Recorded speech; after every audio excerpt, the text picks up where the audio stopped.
Hello, today I'm sharing some charts for holdings in my portfolio at the close on February the 6th, 2026. I'll share with you what I'm observing on the charts and how they help me form any decisions for these holdings. If you enjoy videos like this, please subscribe to the channel and set your notifications for future videos. Be sure to press the like button to help support the channel. Let's get started. We'll start off with a high-level overview of the markets in general before we look at specific holding charts. This is a one-week view of the major indexes. We do see that the transportations were up 8.7% for the week, followed by the mid-cap and small-cap. The Dow Jones Industrial Average was up 2.5% for the week, followed by the S&P 500 Equal Weighted Index, up 2.13%. The Semiconductor Index was in the green, up 0.63%. And the S&P Cap Weighted Index was actually down 0.1%, and the NASDAQ was the worst performer at minus 1.87%. I have one holding that is part of the Dow Jones Industrial Transportation Average.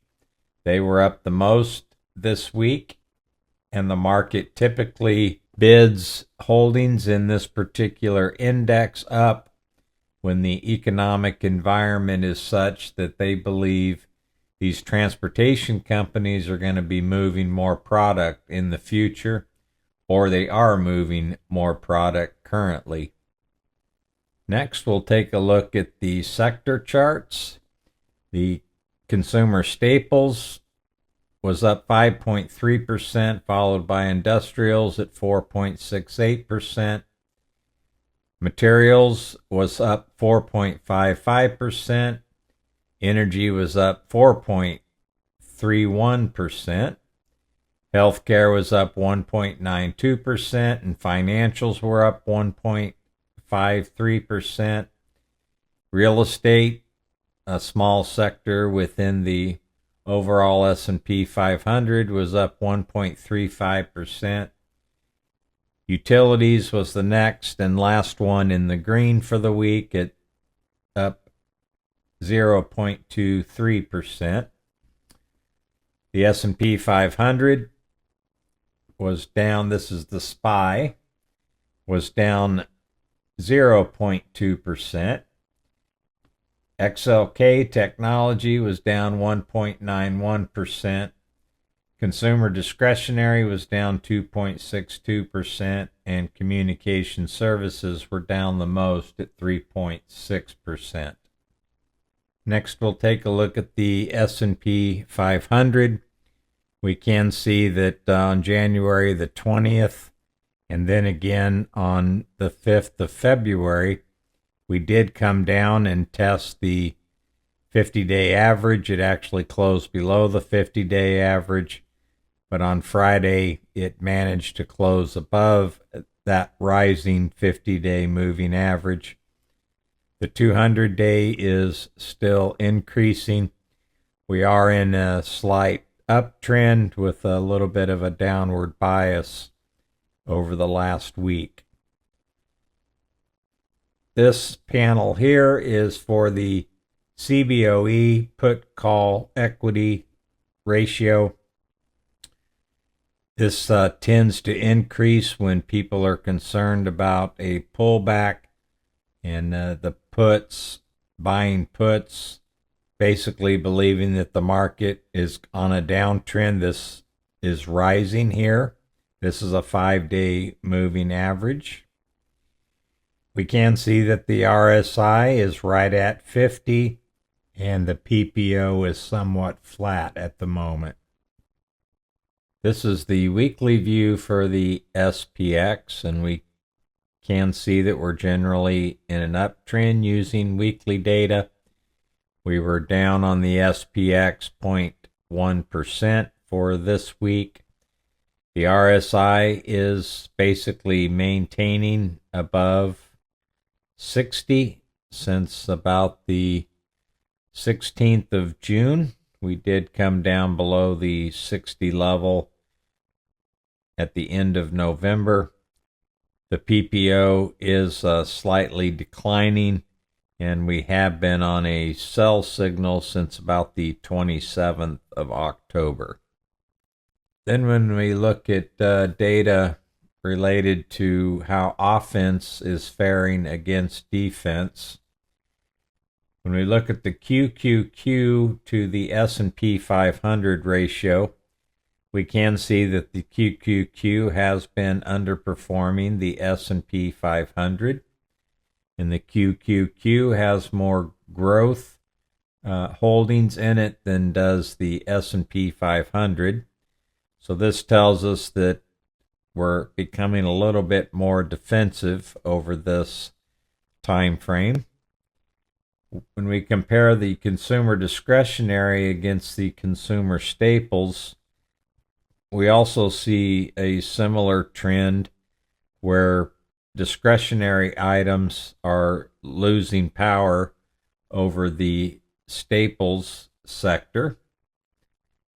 Then when we look at the large cap growth compared to the large cap value, we can see that the growth components are losing some favor over the staples. We did see a slight increase this past week.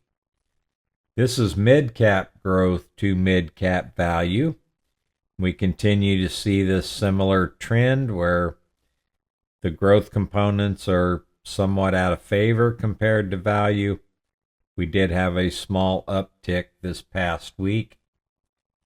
Then when we look at small cap growth compared to small cap value, we see that similar trend with a slight uptick this past week. Then we'll look at one more chart, and this is looking at the XLY compared to the XLP. And what we see is the S&P has been somewhat flat since November. We are seeing the relative strength of discretionary items compared to staples. We are seeing a downtrend in that particular ratio. When we look at the correlation of that particular relationship compared to the SPY, we tend to see that the correlation is highest for the S&P moving up if the ratio of the XLY and XLP is also moving up. What we're seeing at the moment is we're seeing this correlation become somewhat uncorrelated in that the S&P is staying relatively flat while that relationship between the XLY and XLP is going down. So we look at the XLY and the XLP separately, we can see that the XLY is pretty much traded sideways, while it seems that market participants are moving towards more staple holdings, dividend payers, more value-oriented stocks. So this is a chart that I like to keep my eye on because we do see some pretty significant movement in these holdings, and we can see how the S&P reacts to that relationship and the individual, how they in the individual sectors, how they perform during a market cycle. Lastly, we'll look at the VIX. We've been talking about the VIX, how it's increased from the low we saw at the end of last year and how it's generally been increasing. We did have a spike up to 21.77 on the VIX, indicating a high level of fear in the market. This past week, we did drop down to 17.76, and that still indicates a pretty moderate to significant fear that exists in the market overall. So this is ABBVie in the 1-year daily price chart. We had this blue trend line that we had been tracking. We can see that ABBVie finally broke down below that trend line. They did report earnings, their Q4 2025 earnings on Wednesday, February the 4th, before the market opened. They did beat on both revenue and earnings. They took about a 3.79% drop for the day, but for the final days of the week, they were moving back higher. This support line that goes back all the way until March of this year, that was tested, and they did find support. I picked up 5 additional shares on this drop, believing that the drop was a little overstated. I have a blended intrinsic value on ABBVie at $254.35, and they're currently trading at $223. They do have a dividend yield of 3.10% and a 5-year dividend growth rate of 6.56%. There are 16 analysts that cover ABBVie with an average 1-year price target of $243.88. That was raised from $239.56. The range is between $194 and $289. The lower range increased from $190. From a seasonality perspective, over the last 13 years, January is ABBVie's weakest month, with the exception of June. The remaining months show ABBVie closes each month higher than it started over 50% of the time, while June shows only a 46% beat rate. February tends to be a strong month for ABBVie, with the month closing higher on average 3.9%, 85% of the time. They have an RSI that's currently sitting just above the midline. The PPO is in bearish territory, but we did get a buy signal on the 26th of January in bearish territory. Moving to the weekly view, ABBVie did close up the week 0.19%. The RSI is currently at 55. The PPO is trending downward. Looks like we got a sell signal on about the 27th of October. The accumulation still is strong, and the money flow is in neutral territory.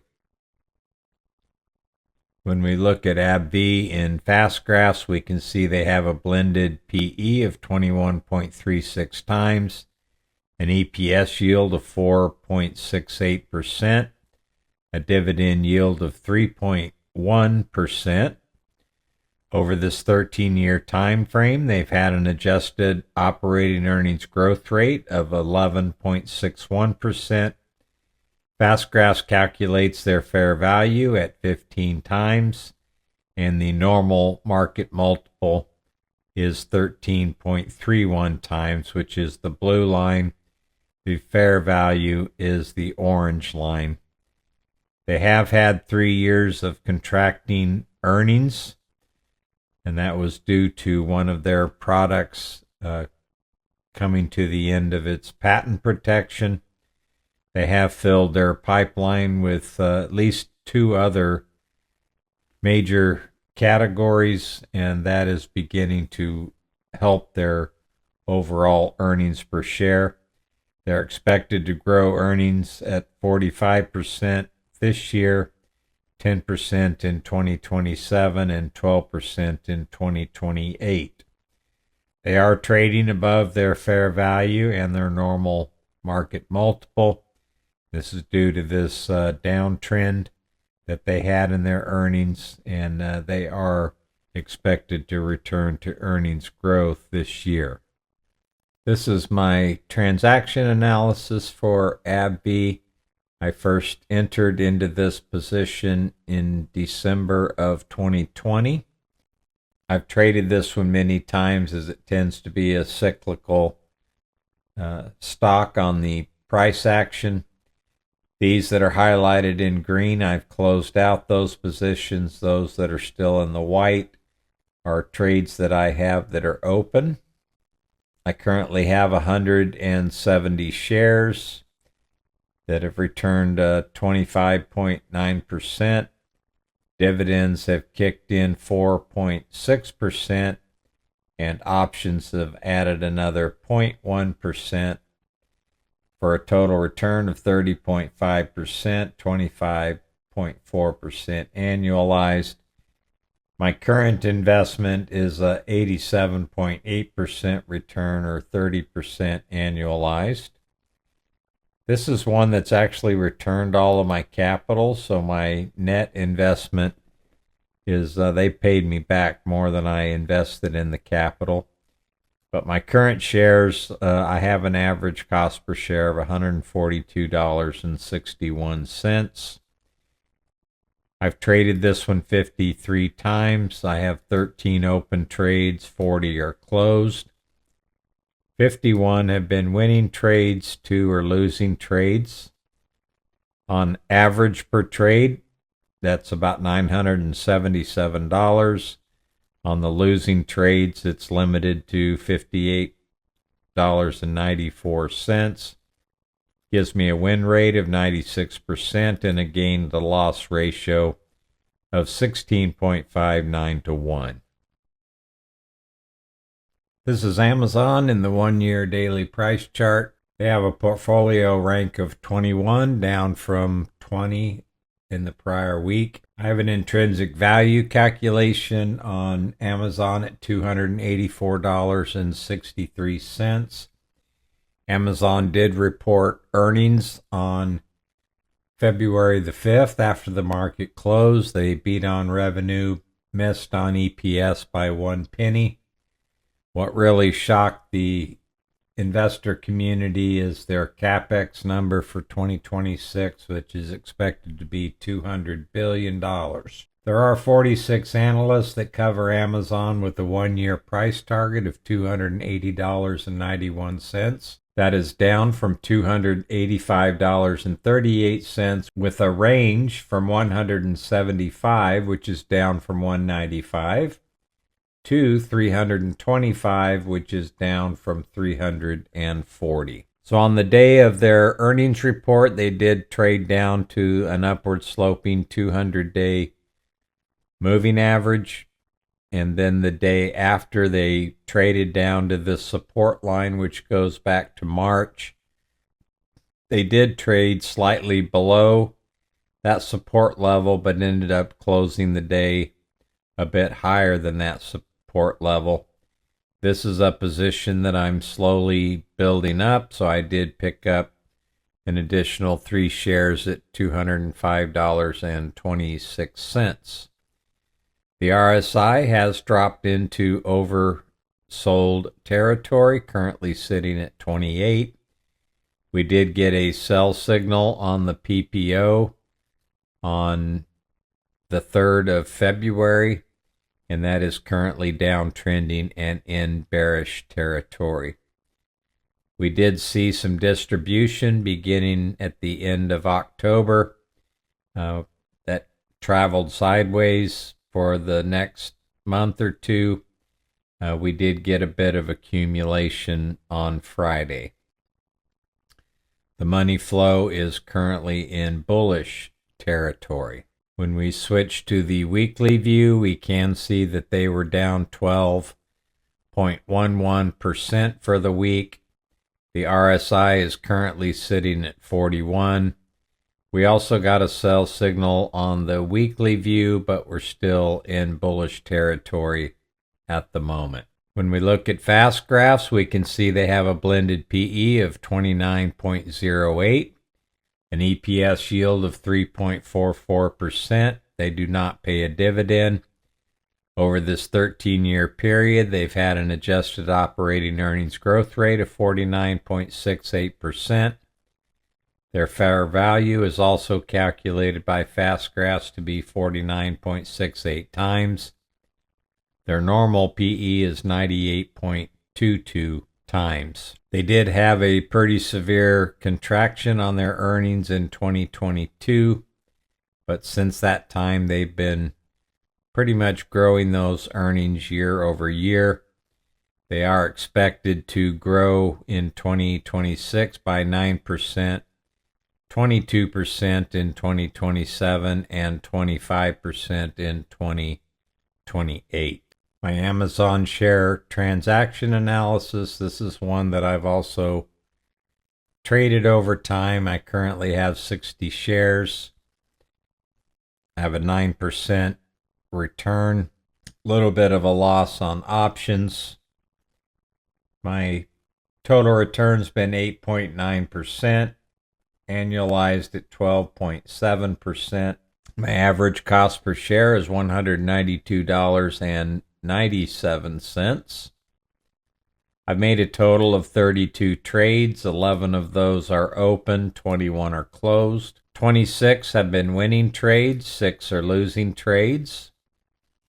For my winning trades, it's $111 on average, and limited my losses to $31 per trade. Gives me a win rate of 81% and a gain to loss ratio of 3.57 to 1. This is Aries Capital, symbol ARCC, in a 1-year daily price chart. Aries Capital is a business development corporation. They've had a pretty significant downturn late to middle of last year. This was basically related to credit quality concerns. They recovered slightly, and then we had another company, TCP Capital, and that's a BlackRock fund. They reported a 19% reduction in their net asset value because of credit concerns that reignited credit quality worries, and they took a pretty big hit, and that affected other BDCs as well. If you want more details about that specific item, you can look at my ARCC earnings preview video that I posted on the February the 4th. So because of this downturn, they are trading below their net asset value, which is currently at $19.94. That's lower than the $20 reported in the previous quarter, but it is slightly higher than the $19.87 that they reported at the end of 2024. So as long as they're under their book value, I am currently going overweight on this holding. I'll wait for a recovery and then trim back to equal weight.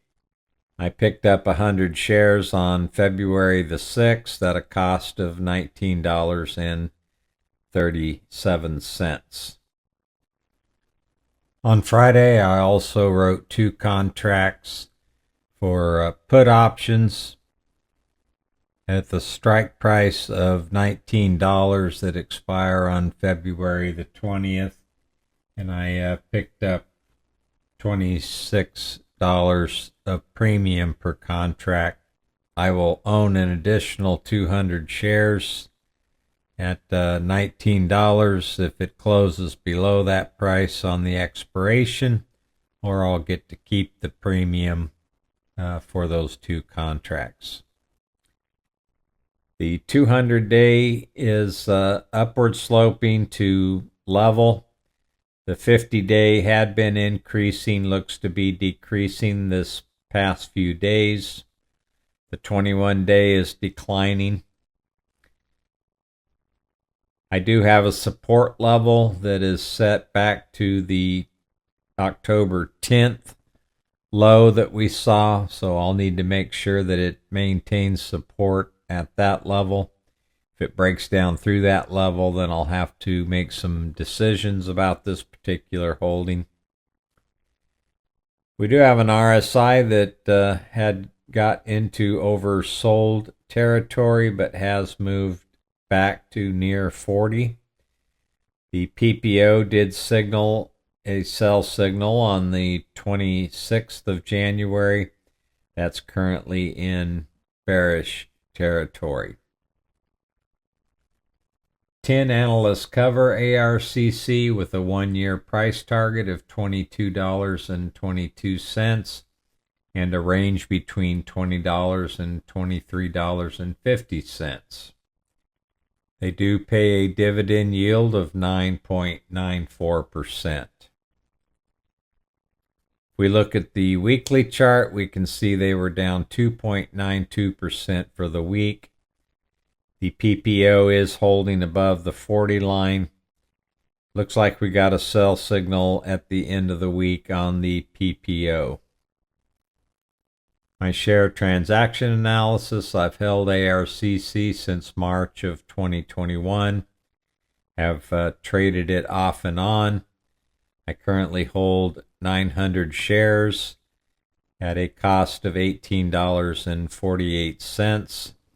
This is one where nearly all the capital has been returned to me. My adjusted net investment is $5.69 per share.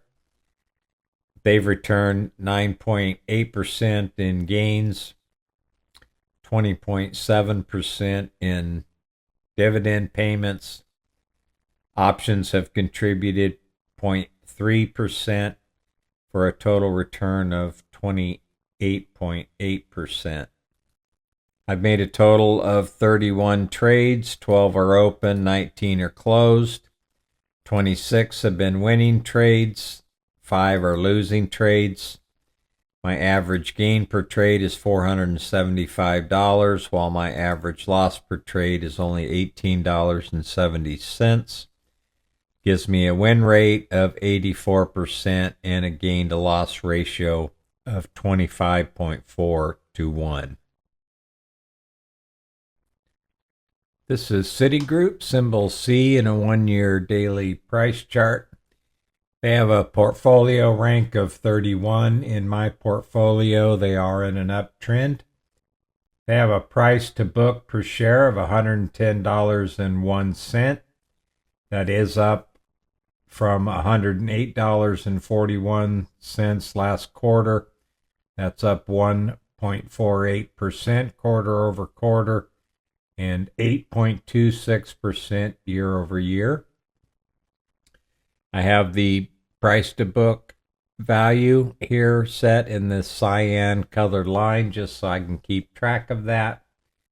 Citi continues to have the lowest price to book ratio of the 5 U.S. diversified banks with a price to book of 1.12 per share compared to the average of 1.81, and that indicates a 62% upside on that particular metric. There are 14 analysts that cover Citi with an average price target of $123.79 and a range between $77 and $150. I do have a stop loss of $116.69. I did choose not to trim when it got down below that stop loss value.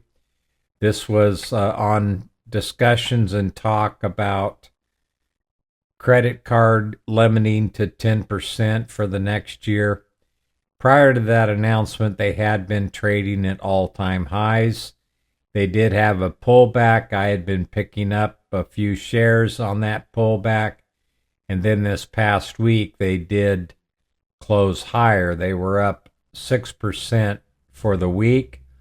And I picked up 15 shares at a cost of $118.17 on February the 2nd. I have a price target on Citi of $160 to $185 by the end of this year. Citigroup does have their Investor Day scheduled for May the 7th of this year, and that will be a catalyst, I think, for Citigroup to move even higher. They're just 90 cents shy of an all-time high this week after 2 or 3 weeks, 4 weeks maybe of pulling back. We do have an RSI that is currently above 60. I like to see that RSI at that level. We did get a buy signal this week on the PPO. They have a dividend yield of 1.96% with a 5-year dividend growth rate of 2.96%. The prices that they're currently trading at, we actually haven't seen since back in 2008. When we look at the weekly chart, we can see that they closed up 6.59%. The RSI is in an overbought condition at 70.78. The PPO is still on a sell condition in the weekly view. I think this is going to move back positive here within the next week or two. Accumulation is at a 3-year high, and the money flow is currently bullish. When we look at Citi in fast graphs, we can see they have a blended PE of 16.75 times, an EPS yield of 5.97%, a dividend yield of 1.96%. Over this 13-year time frame, they've had an adjusted operating earnings growth rate of 7.87% and a fair value ratio calculation by fast graphs of 15 times. Their normal PE is 10.85 times. So after a contraction in earnings in 2020, 22, and 23, they have returned back to EPS growth. They're expected to grow 47% in 2026, 18% in 2027, and 18% in 2028. They are currently trading slightly above their fair value, but if we look at the close on the 6th and we move out to the end of this year, I'm looking at a growth of 26.04%, turning $10,000 investment into $12,000, a little over. Their total rate of return would be 28.06%, and the total annualized return would be 31.71% for this next year. So I have pretty high hopes for Citi. I think they're executing very well.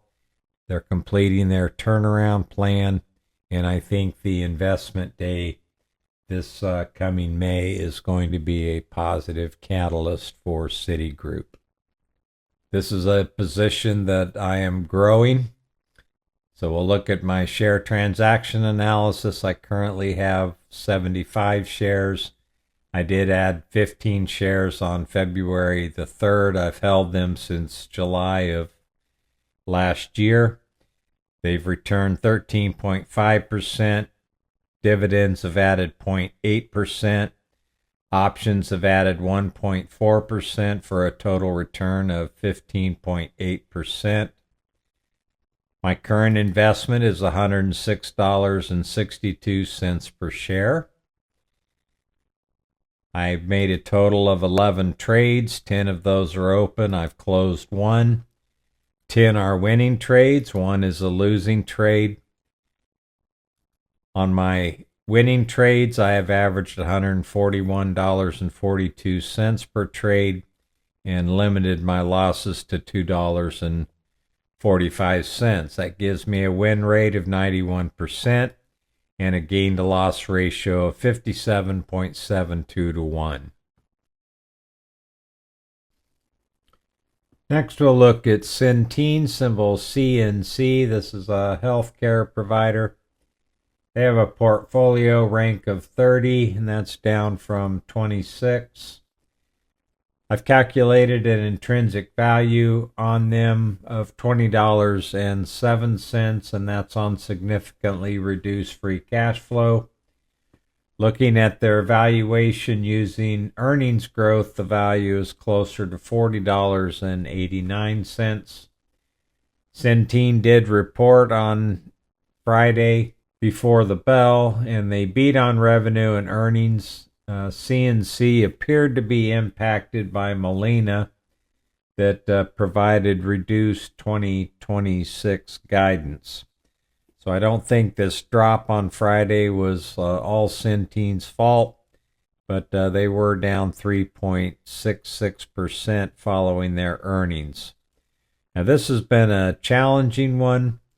Back in July 2nd, they pulled their 2025 full year guidance, and that caused a drop in 40.37%. They continued to decline until about the middle of August, and then since that point, they've been able to reclaim about 50% of those losses. So overall, they are in distribution. There are 16 analysts that cover Centene with a one-year price target of $41.19 and a range between $28.61. So this one is a covered call candidate.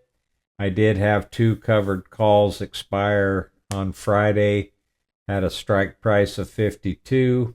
So I was able to collect the premium of $108.97, and I will continue to look for opportunities to sell covered calls on this one. When we look at the weekly change, they were down 11.22%.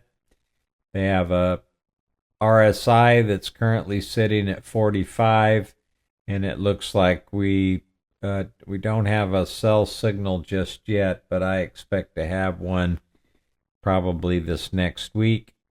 The accumulation is starting to pick back up, and the money flow is currently in bullish territory.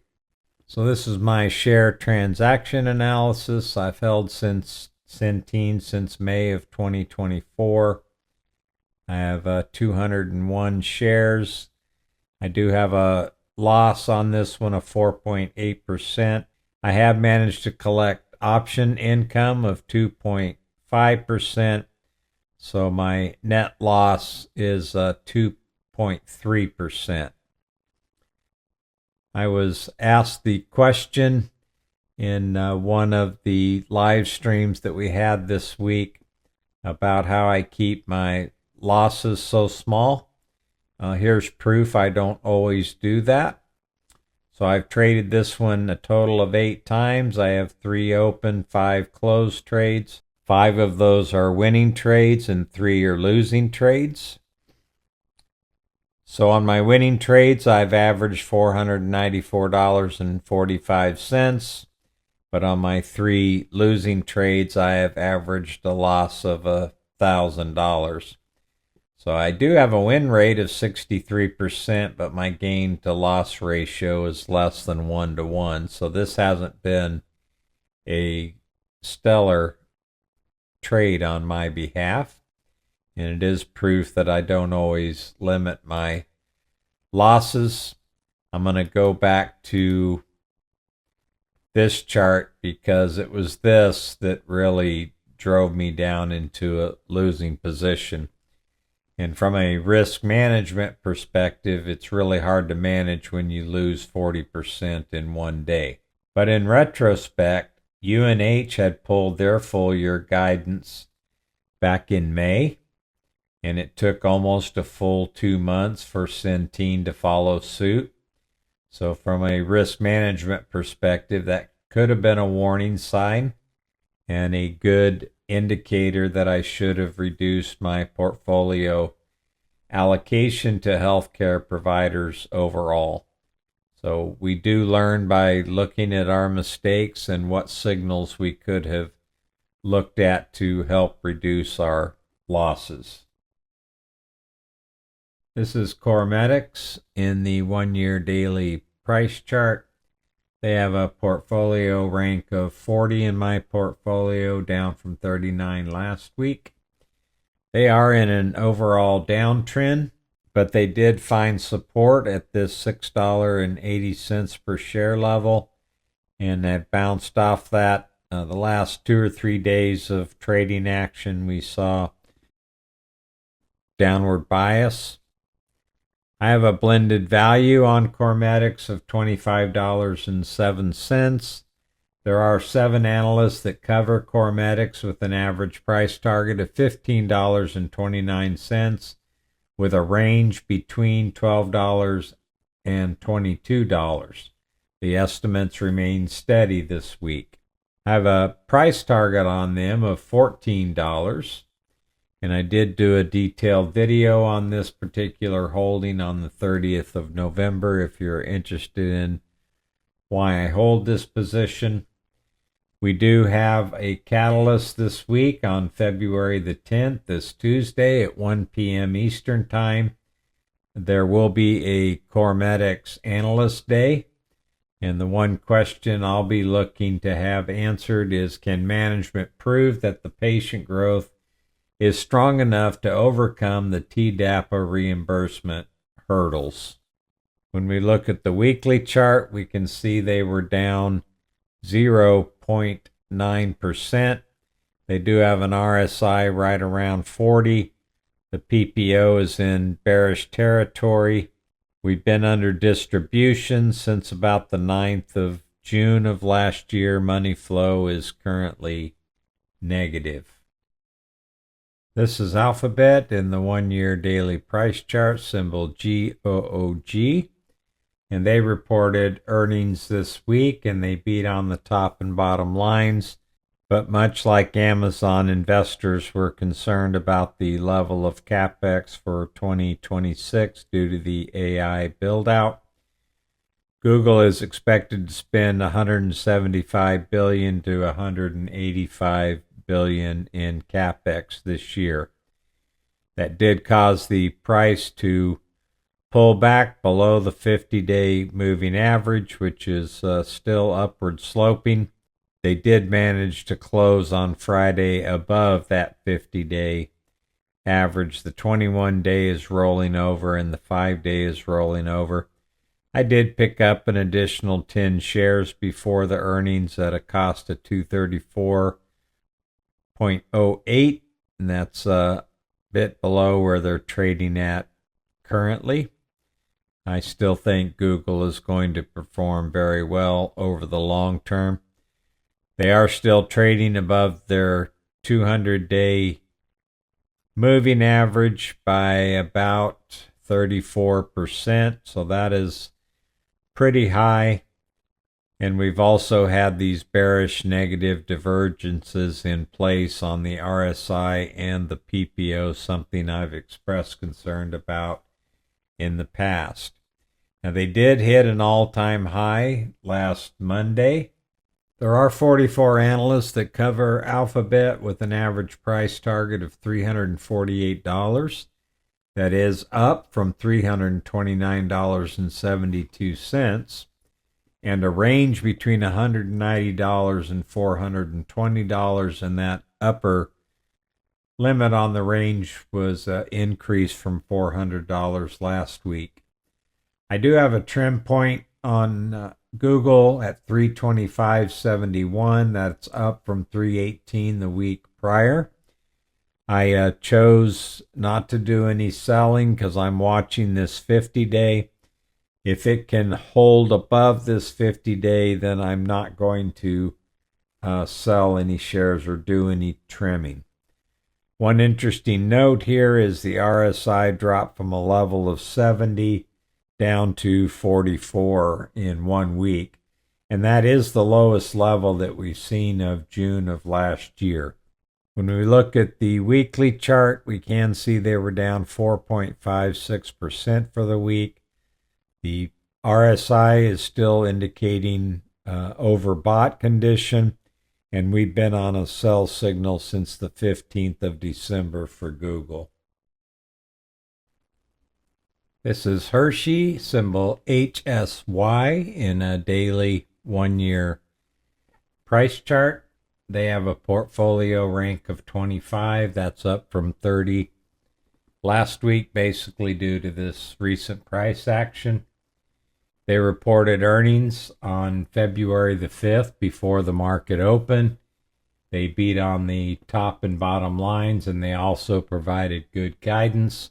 They closed up 9.03% on those earnings, and then that was followed by a 3.19% bump on Friday to close at a 52-week high.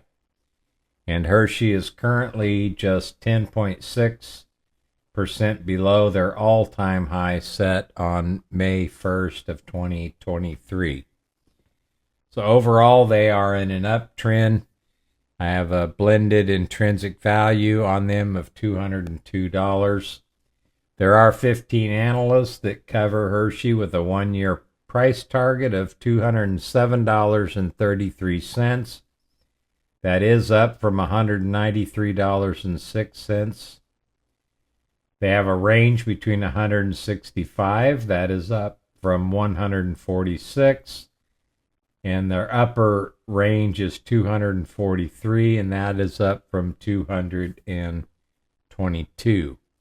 They do have a dividend yield of 2.37 and a 5-year dividend growth rate of 11.68. They also raised their dividend 6% following their earnings. I do have a trim point set on them of $217.31. And I really show this chart because it does show that rotation that we talked about in the market overview, where these staples and dividend paying stocks are really gaining favor as tech stocks are being pushed down. When we look at the weekly chart, we can see that they are up 18.89% this week. They are moving into overbought territory on the RSI. The PPO is still strong. We've had a buy signal on the weekly view since about the 5th of January. Accumulation is starting to happen and money flow is positive. This is Johnson Johnson, symbol JNJ on the 1-year daily price chart, and they have been on quite a run since they broke out back in July, when they're up about 52% since July. They're trading above an upward sloping 5-day, 21-day, 50-day, and 200-day moving averages that are all in the proper order. I have a intrinsic value on them of about $185. They did close at an all-time high on Friday. There are 17 analysts that cover J&J with an average price target of $227.29. That is up from $220.41, and the range is between 153 and 265. Now, the seasonal performance for J&J during the first half of the year is somewhat neutral, but they seem to be bucking that trend at the moment. They do pay a dividend yield of 2.17%. They have a 5-year dividend growth rate of 5.25%. I do have a stop loss set on them of $235.36. They are in an overbought condition on the RSI. The PPO is in bullish territory and has a buy signal since the 13th of January. When we look at the weekly chart, we can see that they are also overbought, and we still have a buy signal on the weekly view. They closed the week up 5.61%. Do want to take a look at Johnson Johnson in fast graphs because it's very concerning how extended their pricing has gotten above their fair value. They're currently trading at a blended PE of 22.09 times. They have an EPS yield of 4.53% and a dividend yield of 2.17%. Over this 13-year time frame, they have grown their adjusted operating earnings growth rate of 6.24%.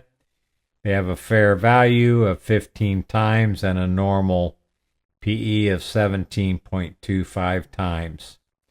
They are expected to grow their earnings in 2026 by 7%, 8% in 2027, and 9% in 2028. But this valuation is getting very concerning, how far they're trading above their fair value. This is Jackson Financial in the 1-year daily price chart. They did set an all-time high on February the 2nd. On December the 3rd, I noticed this cup with handle formation, which gave me a target price of $143. They are making their way up to that price. They do have an RSI that is currently around 60. We do have a bit of negative bearish divergence on the PPO and the RSI, and that's basically the prices are going higher, but we have lower momentum in the RSI and the PPO. They have a book value of $141.89. A blended intrinsic value of $306.30. There are 5 analysts that cover Jackson with an average 1-year price target of $108.80 and a range between 95 and 28. I do have a stop loss on them of $114.86. When we look at them in the weekly chart, they did close up 0.65%, which was an all-time weekly high. The RSI is in overbought territory, and we've been on a buy signal on the weekly chart since the 8th of December. Money flow is still bullish. This is Meta Platforms in the 1-year daily price chart, symbol META. And after their earnings, they did pop up 10.4%. But they have been trailing back downwards since their earnings. They have dropped back down through this, which was a support level, and now it's a resistance level. And they are testing this next support level, which is at around $685. The 5-day has rolled over and moving lower. The 21-day is flattening out. The 50-day is still increasing at the moment. The RSI is right at 50, so somewhat in a neutral condition. And this week we will probably get a sell signal in the daily view. Their blended intrinsic value did increase after their earnings to $1,035.98. That's up from $817.73 that I'd calculated earlier. They are in a consolidation price trend with a short-term trend reversal. In the weekly view, they were down 7.68%. The RSI is also in a neutral position, currently sitting at around 48. And we do have a buy signal in the weekly view that started on January the 20th, but we are in bearish territory. Accumulation is somewhat flat, but near highs over the 3 years that are shown, and money flow is currently negative. This is Altria, symbol MO in the daily 1-year price chart. This is another consumer staple dividend payer that's in vogue right now. They have been on quite a run here for the last basically 6 weeks. They are trading above an upward sloping 5-day, 21-day. The 50-day looks to be crossing over the 200-day if this price action continues here shortly. I did notice a cup with handle pattern that would give me a price target of about $72.50. They're currently trading at $65. Based on that, I did go overweight in this particular holding, waiting for that run to closer to 73, and then I'll close out those shares. That pattern typically produces that price on about a 65% probability. They are currently facing resistance at their current pricing. We'll see if they can break out above that per the pattern in that cup with handle. The RSI is getting near overbought territory. They've been on a buy signal in the daily view since the 12th of January. I have an intrinsic value on them of $73.65. Altria did close higher every day this week. They pay a dividend of 6.48%, and they have a 5-year dividend growth rate of 4.12%. I do have a trim point set at $62.50. When we look at the weekly view, we can see they were up 5.5%. The RSI is getting in near overbought condition, and we've been on a buy signal in the weekly view since the 5th of January. Accumulation looks really strong over this 3-year period. This is Prudential Financial, symbol PRU in the 1-year daily price chart. They have a portfolio rank of 9 in my portfolio. They did report earnings on Tuesday, February the 4th, and they beat on revenue and missed on earnings by 6 cents. They reported an adjusted book value of $100.17. That's where I have this cyan line. Did do buybacks in the fourth quarter of $250 million, and they've authorized a $1 billion share repurchase program for 2026. Overall, they are in a distribution trend right now, and seasonal performance does show weakness in the first quarter of the year. They did have a sell-off in the last month or so, and they're getting down, and they actually tested their book value and then bounced off of that. I was of the opinion that they would have a good fourth quarter, so I went overweight and then went underweight, and then as they started pulling back, I brought it back to an equal weight in my portfolio. I am considering going a bit overweight because they are at this adjusted book value, and then I could trim these 20 shares and get back to equal weight. So they did drop down to an RSI of 30, but they are recovering. They're currently back to 36.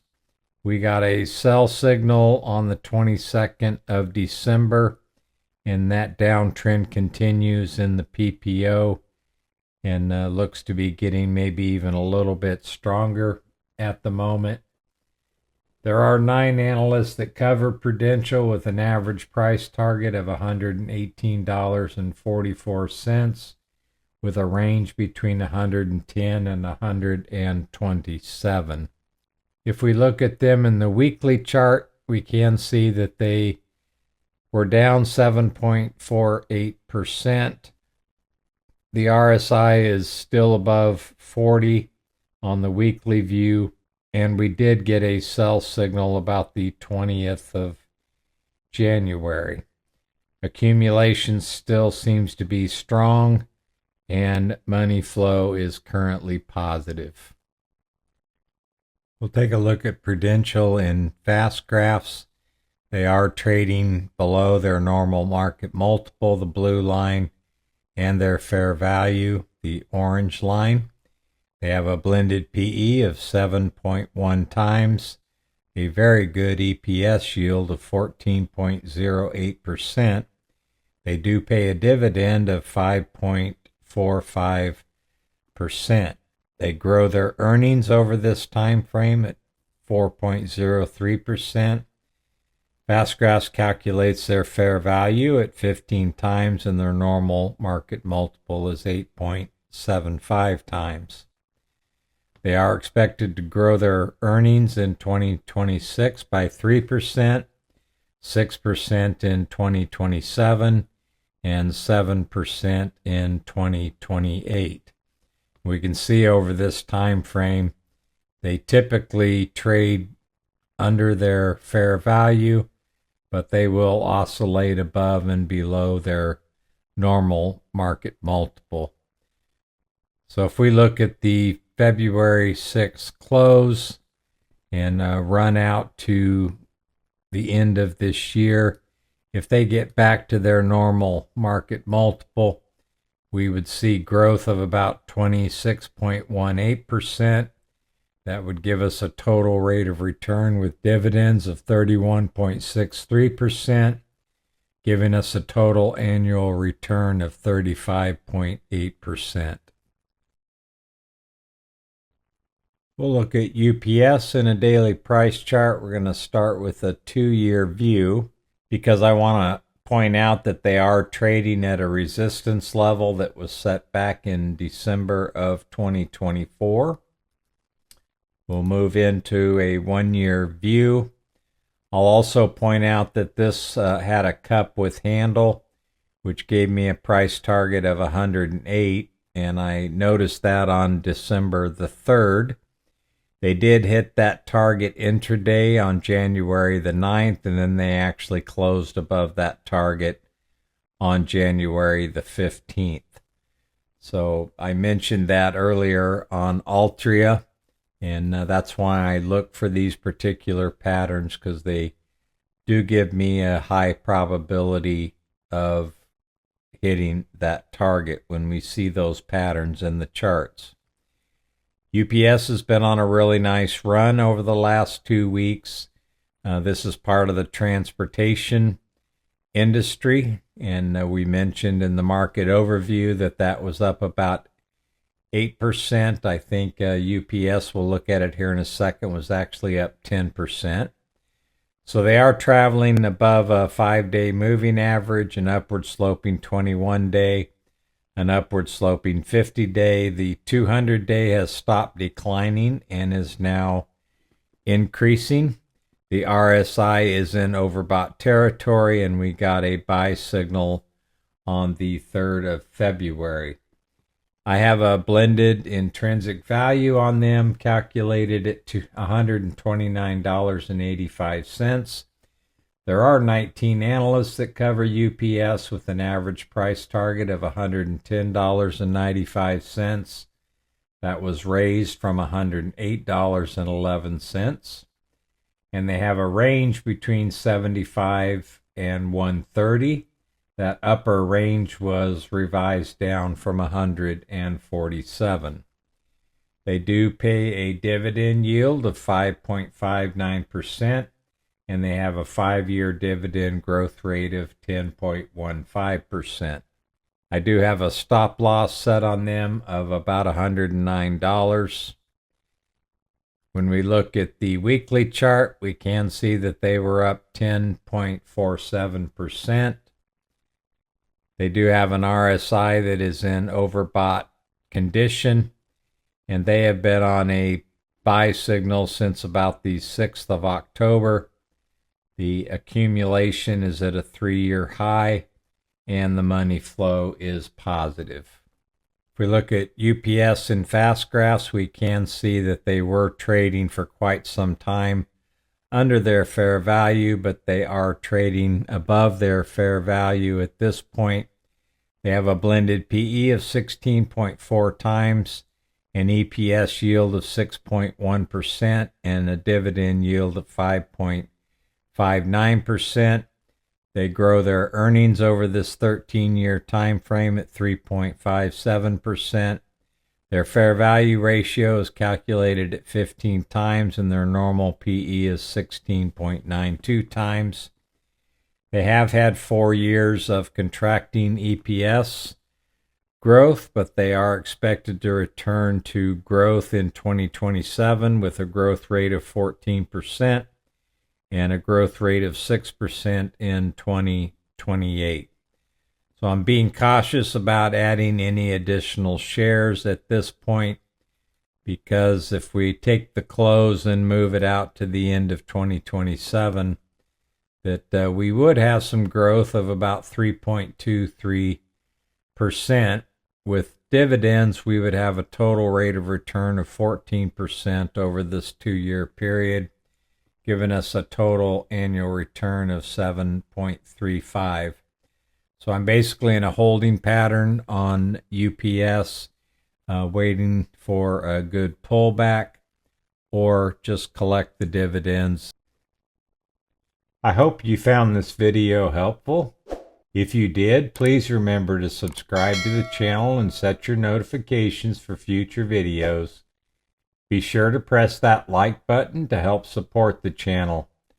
I wish you the best in your investment journey, and remember to trade well. We'll talk to you again soon.